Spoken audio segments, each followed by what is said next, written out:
Hello friends, today we will see the concept of race condition. Race is nothing but the competition. Race is nothing but the competition. So race condition occurs or competition inside the CPU occurs when multiple processes or threads read and write the data items so that the final result depend on the order of the execution of instruction in multiple processes.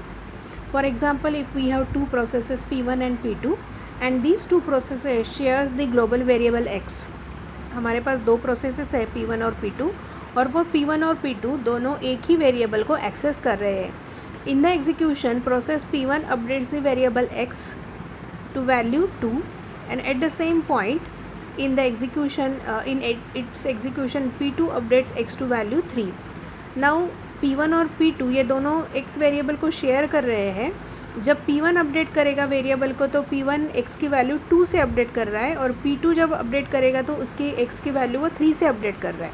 Now there is a race between P1 and P2 क्योंकि P1 और P2 एक ही variable को share कर रहे हैं.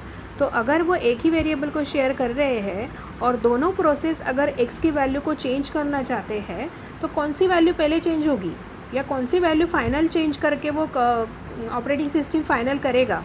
सो that is the race condition. P1 और P2 में race लगी है to change the value of x. So these two task are in the race to variable x.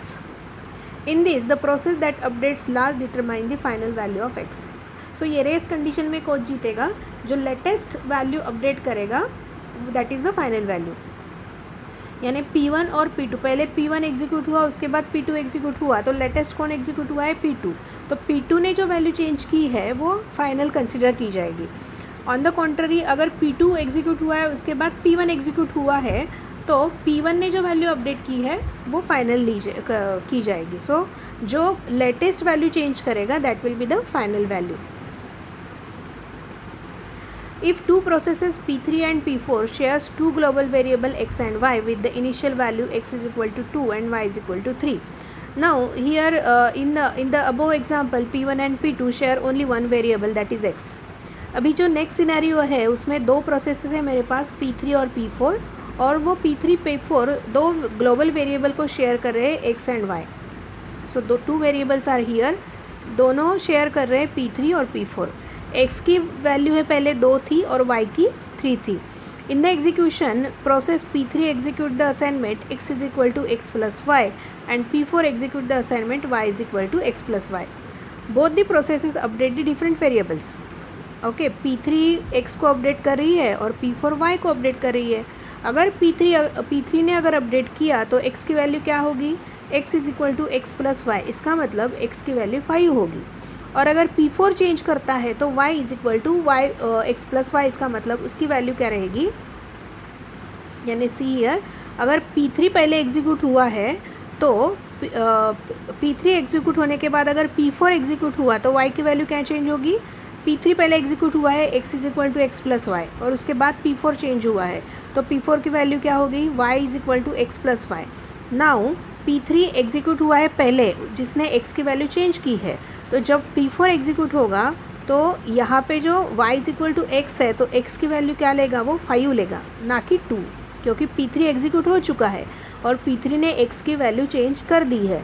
तो x की नई वैल्यू क्या है? 5 प्लस 3 दैट इज़ 8.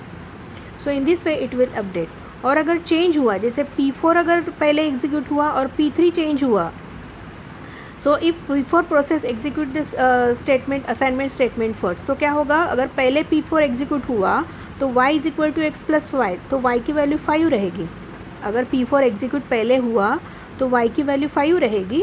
और अगर P3 बाद में एग्जीक्यूट हुआ तो P3 x is equal to x plus y. Now what is the value of x? It is 2. And what is the latest value of y जो P4 ने change की है? That is 5. So x is equal to 5 plus 2 7 and y is equal to 5. So this is the race condition. जब दो processes variables को share करते हैं तो कौन से प्रोसेस ने अपडेट की हुई वैल्यू फाइनल रखी जाएगी या कौन पहले अपडेट करेगा कौन बाद में अपडेट करेगा उसमें रेस लगी रहती है. Who will change the variable value. So that is why it is called as race condition. तो रेस कंडीशन में कौन जीतता है या race condition who is the winner of the race condition?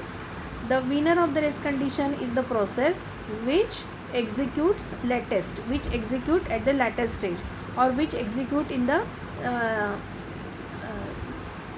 recent computation. तो P3 और P4 execute हुआ है, P3 और P4 ये सीक्वेंस है, तो P4 की जो वैल्यू है वो फाइनल की जाएगी. अगर P4 और P3 सीक्वेंस है तो P3 ने जो वैल्यू अपडेट की है वो सिलेक्ट की जाएगी. तो जो बाद में एग्जीक्यूट होता है वो वैल्यू यानी वो वैल्यू फाइनल कंसिडर की जाती है. सो that is all about rest condition. So thank you for listening.